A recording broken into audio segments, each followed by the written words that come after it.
Yo, what is good, everybody? It is your boy, Golden Falls, Golden What Ifs, whatever you want to call me.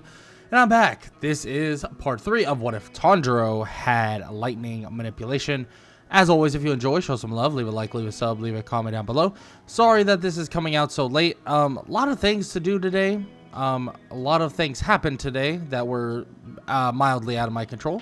So I was kind of scrambling to try and finally find a time to record this. So when you're listening to this or watching this, it's probably a little bit later in the day, or quite a bit later in the day. So I apologize about that. With that said, though, I would just want to get into part 3. I don't want to waste any more of your time. So let's get it. Now we have Tanjiro, we have Inosuke, and we have Nezuko facing down Rui. Now this fight is one that looks spectacular, and one that Inosuke is pretty much outclassed in for the moment. And that's something he's going to have to deal with very, very soon. Because when Tanjiro dives in to try and take on Rui, the speed and pace that he begins to put on Rui is one that is so much faster than most could possibly imagine. Tanjiro's speed seemingly continues to increase and more as the fight continues on. Nezuko, with her demon abilities, helps out Tanjiro as much as possible. Just try to, keep Rui away from him to a certain extent, or, actually take a couple hits that maybe Tanjiro wasn't ready to take, and her regeneration helps her drastically avoid any massive amounts of damage. Tanjiro utilizes a lot of the breathing forms or the styles that he has from water breathing, and continues to his onslaught as electricity and lightning strike all around him. But this is when things begin to shift in the favor of Tanjiro drastically, because the sound of thunder would begin to shatter and clatter off the sky, and it seems like lightning itself and the sword's power begins to get channeled even more, and the lightning and static and electricity surrounds Tanjiro as his hair begins to spike up slightly, and as his movements become sharper and sharper and faster and faster. Rui has no idea what's happening, and frankly, it is something that is shocking him to his core. Rui does not know how this is even occurring, but he tries his best to use his own blood demon art to try and defend himself against Tanjiro. But in a matter of a split second, the blood that basically has been dripping from Nezuko begins to light ablaze, disintegrating the strings or the webbing that Rui was able to make. Rui's realization that Nezuko has leveled up and also gotten stronger besides Tanjiro as well, it is something that shocks him extremely bad. Inosuke would watch all of this unfold as Tanjiro would immediately dash toward Rui, spinning and twirling and eventually slicing toward his neck. Rui trying to save himself in a matter of a split second, but before he could even save himself, well, let's just say something happens that nobody would expect, and that is the awakening of, Tanjiro's utilization of sun breathing. The lightning has guided him down the pathway of copying the movements of his passed on father, and he has now awakened the Hinokami Kagura, and now it is over for this demon. Rui doesn't stand a chance as lightning and what seems to be flames, or the trail of flames, and this burning desire to defeat him trails with Tanjiro. But all Rui can see is the image of Yorichi himself basically spinning and dashing toward him, as if this is a different version of what Muzan feared so much. The flames may not be real, but the lightning itself is true. And he dashes toward Rui, and in one foul swoop, he slices through Rui's neck, cutting it in half as the lightning shocks through Rui's body, and a lightning bolt would come from the sky, shocking straight down on top of Rui as he just eviscerates into dust itself. Tanjiro stands there as he holsters his weapon, holstering his sword once again. But as he does, the lightning would channel throughout his entire body and then settle within him once again, as if he just found a new way of channeling the lightning that he's able to manipulate, and a new way to gather even more strength than anybody could possibly imagine. Now this would lead, and eventually lead, to Shinobu and Kanao and many others like Giyu showing up once again. And as they show up, well, they see that Tanjiro has things completely and utterly handled. And on top of that, well, let's just say there's a bit of an awkward tension, because immediately when Kanao sees Nezuko, she dashes toward her to actually end her life.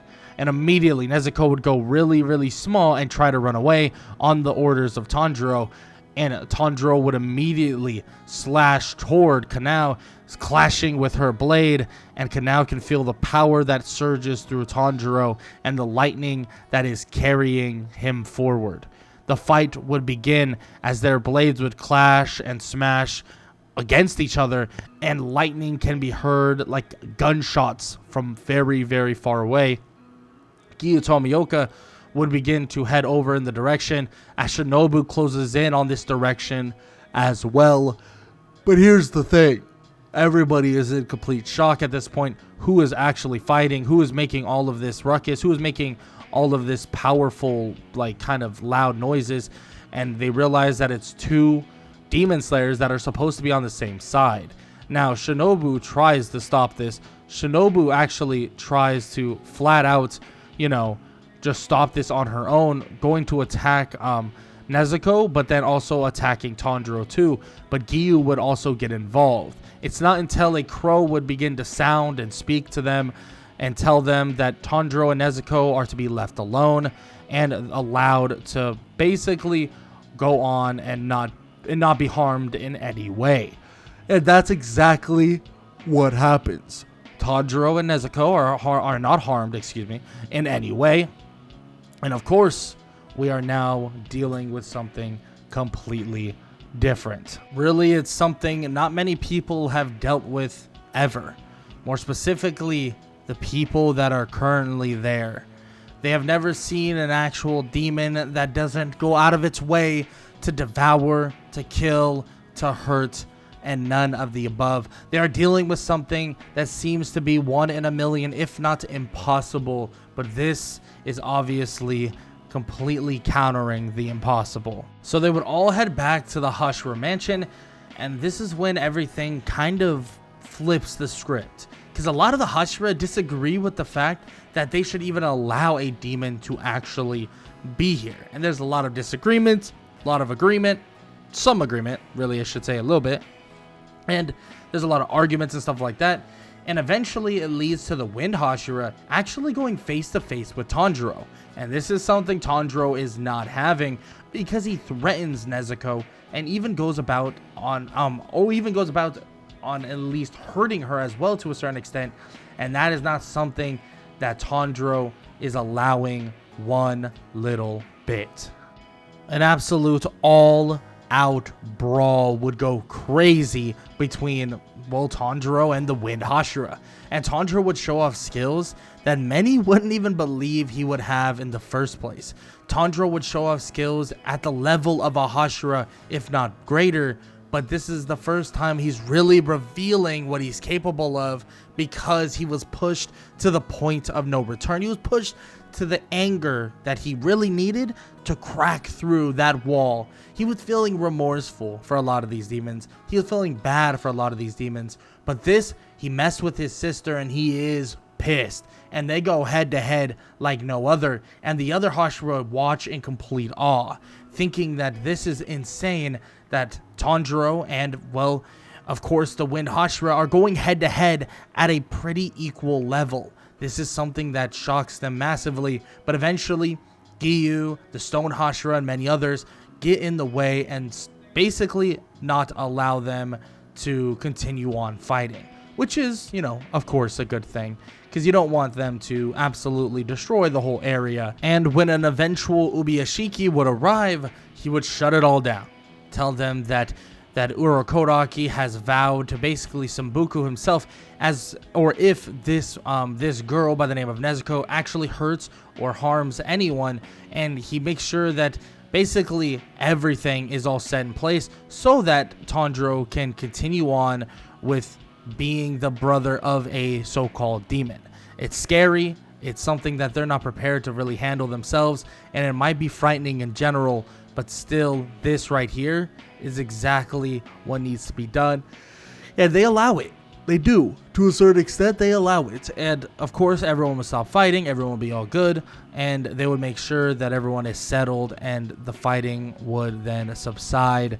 And now, well, it is a different time to prepare for, because Tanjiro knows that that they are now going to transfer in to a bunch of training, a bunch of getting better, stronger, faster, and he's going to learn even more techniques, and this is going to make him even more powerful.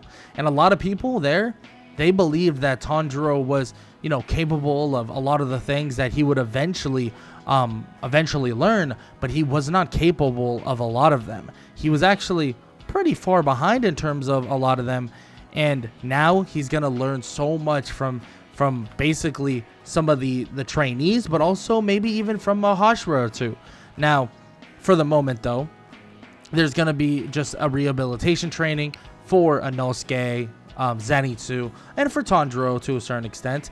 But of course, we all know that Tanjiro doesn't necessarily need the rehabilitation. His body wasn't exactly hurt that badly or anything like that. So he would be going on missions from time to time, but also training from time to time as well, getting ready, getting more powerful, getting stronger, and all of the above.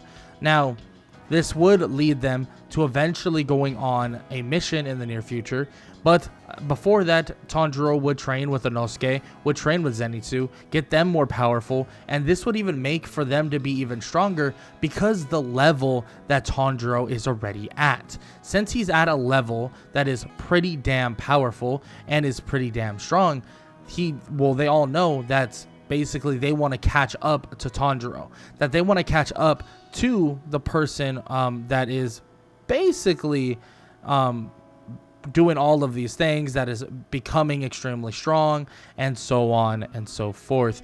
And they know they want to catch up, so they're going to catch up in any way they possibly can, and that's through complete and utter training. So they're going to do that to the fullest extent, and that's exactly what's happening here. Now, with that said, they are dealing with a bit of, or finishing up their training, and then it would lead them to more or less taking on that next challenge, and that next challenge would lead them to a train. Together they would head off to that said train, and this right here is where things would massively change, because, well, the one, the only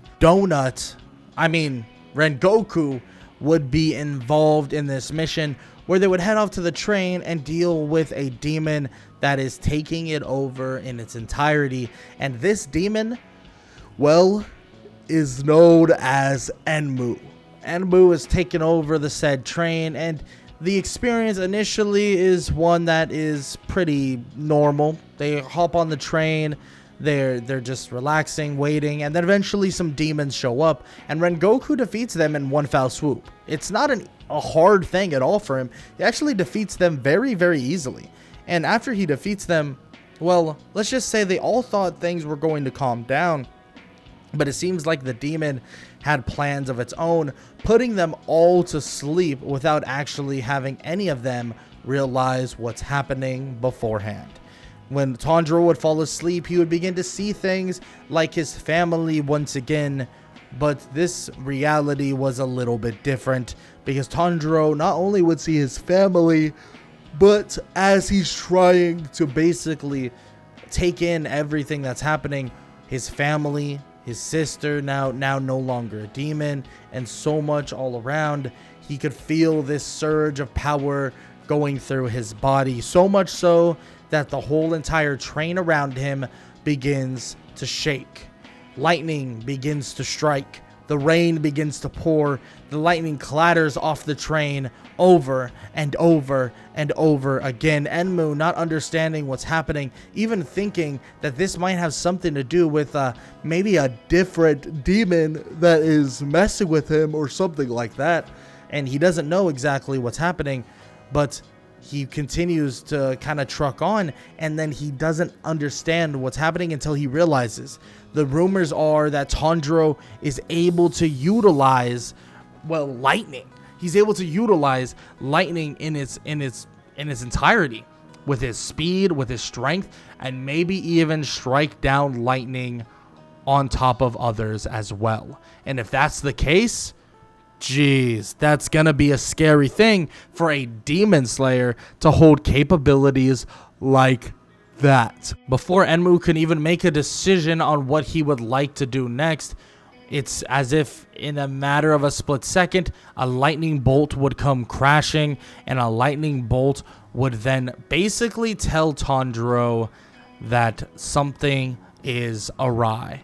And immediately he would show up on top of the train, and now we are dealing with a different type of Tanjiro, not just because the training has done dividends, but actually it's because this lightning and thunderstorm has activated him to his fullest potential.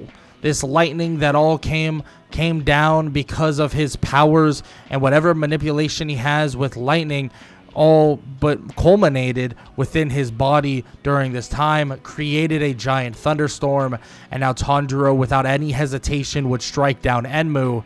But luckily Enmu's, well, real body is truly involved in the train. But Tanjiro isn't hesitating and isn't going to let this thing go, and he begins to dash through the entirety of the train. The entirety of the train is killing and destroying so many of the different limbs that are being revealed by, well, you know, Enmu himself. And immediately after this is all said and done, and it won't take long, Inosuke, Zenitsu, or at least sort of Zenitsu, would awaken. Zenitsu would still be in his sleepy-like form, dashing around, but he would still be somewhat conscious and not in a spot where he's in a threat of dying. Inosuke would finally wake up, and so would Rengoku, as Rengoku would help with all the tendrils and tentacles that were, you know, clashing and fighting about. And on top of that, of course, they would get a little bit of extra help just in general throughout this time. And we are dealing with, well, Enmu at this point, and both Tanjiro and Inosuke head up to the front, and in a matter of seconds, Tanjiro is at the neck of Enmu and slices through it as a lightning bolt would shatter with his blade and would come striking down. Enmu not even able to react to this, and Inosuke realizes during this time that he continues to fall further and further behind, even though he continues to put even more effort into every single thing he does. And that right there, it's not disappointing for him, but it's something that he needs to figure out on his own, and something he needs to really just put forth even more effort. If Tanjiro is working out and training 7 hours a day, he needs to do 14. If Tanjiro is training 14 hours a day, he needs to do 28. That's the type of person Inosuke is, even if the logic behind it makes absolutely no sense. But after Enmu is defeated, everyone kind of just gets off easy. They're fine. Everything's a-okay. But that's the case until the arrival of the one and only Upper Moon 3, Akaza. Akaza would reveal himself and say that he's here to kill him, pointing toward Tanjiro and saying that it seems that he's become more of an issue to bargain for, or a little bit more of an issue than they would like. So he's here to take out the one with the earrings. Rengoku would initially tell Tanjiro to stay back, but Tanjiro tells him that he's going to need all the bit of health he could possibly get, because this guy is far from a joke, no joke at all, and could be an absolute threat to every single one of them. And if they don't win, well, there's a good chance all of them die right here and right now. So Rengoku accepts the help from Tanjiro, and they both take on the one and only Akaza. They begin to clash with Akaza, and they're pretty damn in sync, both Rengoku and Tanjiro, being that Tanjiro has been around the Hashira just a little bit, so he knows somewhat their fighting styles. And as they clash more and more, it reveals itself to how strong Akaza truly is. But Tanjiro, with his otherworldly powers of lightning, seem to be creeping up on basically stopping Akaza to a certain extent. Tanjiro continues to try and slow down Akaza with more of his lightning manipulation, enhancing his speed and also transferring some of that to Rengoku. As they clash and as they fight more and more, it seems as if, well, Rengoku is realizing the speed advantage that he's slowly but surely gaining. And on top of that, well, Tanjiro is realizing that as well. If he could outspeed, outpace, and just maneuver Akaza to a large extent, they may be able to stall this till sunrise. But his insane amounts of basically regeneration and also his combat prowess does not bode well for Rengoku and Tanjiro. It seems like there's never a way for them to find that killing blow. Every time that string shows up and the death is imminent for Akaza, it goes away in a split second, and that's what he realizes. So Rengoku and also Tanjiro would solely focus on the aspect of trying to stall Akaza, stall him. And the lightning strikes and the electricity coursing through Akaza's veins as it continues to get implemented within the battle helps more and more and more. And it seems to slow down the regeneration and also slows down, Akaza a drastic amount, and it helps quite a bit in the fight, allowing Rengoku to actually take some hits and also take some crucial hits on Akaza, actually looking to defeat Akaza here and now. But Tanjiro and Rengoku would basically confirm it to themselves that, yeah, there is no killing him right now. It's just there's not enough preparation, and there's not enough time for them to figure out a way around whatever reflexes you could call whatever he has. Because whatever he has within, pure speed is not going to allow them to cut his head off. It would take a lot of sacrifice. And Rengoku, let's just say, he's thinking about that right now, in which Tanjiro just wants to stall until daytime. That's his goal. He wants to stall until then. But it seems as if, well, Rengoku's thinking that if they could kill him right here and right now, things could change forever. And of course, yes, that is the case, but they could also kill him via sunlight, in which Tanjiro says this out loud, telling Rengoku that he shouldn't do what he's thinking about doing, that it's too big of a risk. But Rengoku doesn't say a word, and this right here does worry Tanjiro quite a bit, because soon Rengoku would see an opening and slice toward Akaza, giving his full amount, utilizing his flame tiger, and he would clash and get his blade stuck within Akaza, cutting straight up but rooting Akaza to the ground, as electricity would strike through Rengoku's blade through the manipulation of Tanjiro's lightning manipulation.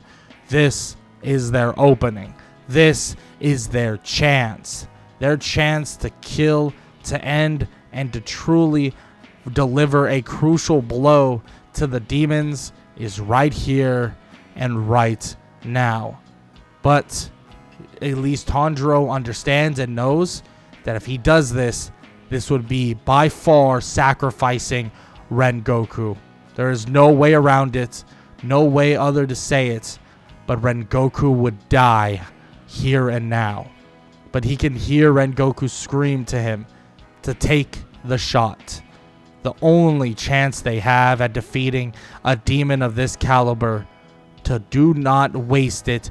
Do not allow this chance to slip.